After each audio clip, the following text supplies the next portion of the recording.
way for Hollywood. That's gooey, bally-hooly Hollywood, where any office boy or young mechanic can be a panic with just a good-looking pan. We have a cast of colourful characters who work in front of and behind the camera to make a movie.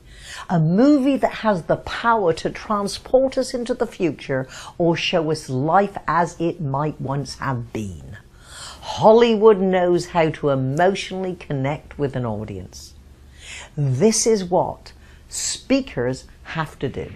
And a gentleman in the fourth row puts his hand up and said, "You're quoting my competitor, why aren't you quoting me?" To which, of course, I said, "Well, who the heck are you?"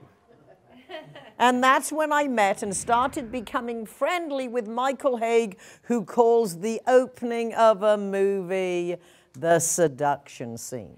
And if I may interject. Please do. The reason they hire a professional is because they have accomplished a certain amount of success.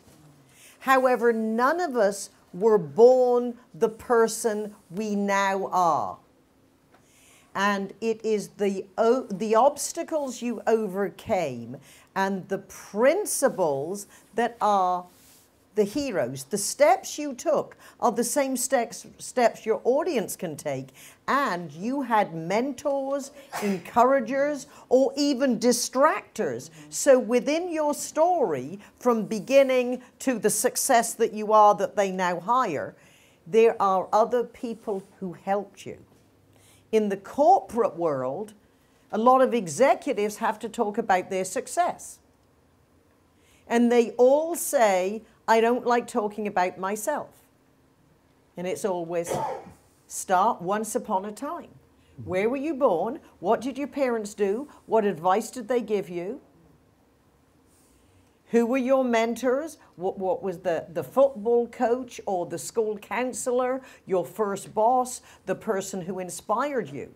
So it is your journey to who you became, and there were the heroes along the way who were your encouragers. Let me share something, and then personal. You know the Will Smith story? Anybody want to guess who told me I had to tell that story? And you know why? 1 year ago this weekend, we were doing the summit. That's me and Linda Sager and Sid Field and John Truby. We're all sort of gurus in the Hollywood script arena. We're giving a presentation. I invited Patricia to come, and she brought, does the group know Darren? So they came. That's where I met. And in a moment of actual rare opening up, because I thought I don't want to tell, I never occurred to me to tell that story as part of my talk, because I thought that's just self-aggrandizing and so on. But I was feeling close to the group or something, and it was loose, and I'm always the last speaker. They'd been there 2 days, and I said, you know, I don't have many Hollywood stories or names to drop, but I can tell you a fun story about this because I had shown the clip. And the first thing you and Darren said when we sat down afterwards is, "Why are you not telling that story in every lecture?" And you want to know the truth? I still hate it. I'm doing it because you said to do it, and people seem to like to hear it. But I'm still struggling with the idea that this is just, it sounds like I'm just trying to make myself look good. Yeah.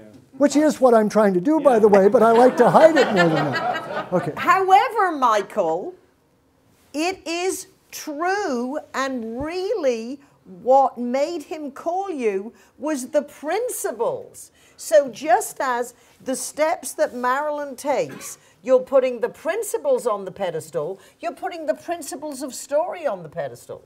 Now, yes, they are yours. It's, will you raise your hand if you think he was showing off telling that story? Absolutely. No. No. Did you love hearing the story? Yes. Yeah. Would you as an audience encourage him to always tell the story? Yes.